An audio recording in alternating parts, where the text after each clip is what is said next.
அப்போ இந்த 5 ஹார்மோன்களை கண்ட்ரோல் பண்ணக்கூடிய ஒரு டீ நீங்கள் வீட்லேயே எப்படி ப்ரிப்பேர் பண்ணலாம் அப்படின்னு சொல்லி கேட்டிங்கன்னா, நெல்லிக்காய் டீ தான் நான் சொல்ல போகிறேன். ஒரே ஒரு நெல்லிக்காய் எடுத்துக்கோங்க, நல்லா திருகிட்டு அந்த நம்ம திருவின அந்த நெல்லிக்காய் இருக்கு இல்லைங்களா, அதை ஒரு பாத்திரத்தில் போட்டுக்கோங்க. கூட 5 துளசி இலைகளை அதோட சேர்த்துக்கோங்க, 5 புதினா இலைகளையும் அதோட சேர்த்துக்கோங்க, சன்ன லவங்க பட்டை ஒரு 1/2 இன்ச் அளவு எடுத்து அதோட சேர்த்துக்கோங்க, சின்ன துண்டு இஞ்சியை தோல் சீவிட்டு அதோட சேர்த்துடலாம்.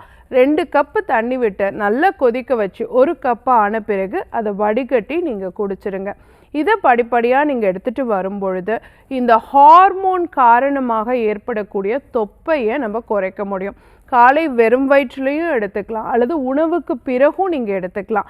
இப்போது நெல்லிக்காயில் விட்டமின் சி கண்டென்ட் இருக்குது, தேவையில்லாத கொழுப்பை கரைச்சி வெளியே தள்ளிடும், நோய் எதிர்ப்பாற்றலை அதிகரிக்கும். புதினா ஹார்மோனல் இம்பேலன்ஸை உருவாக்கக்கூடியதாக இருக்கும், இன்ஃப்ளமேஷனை குறைக்கக்கூடியதாக இருக்கும், கேஸை வெளிப்படுத்தக்கூடியதாக இருக்கும்.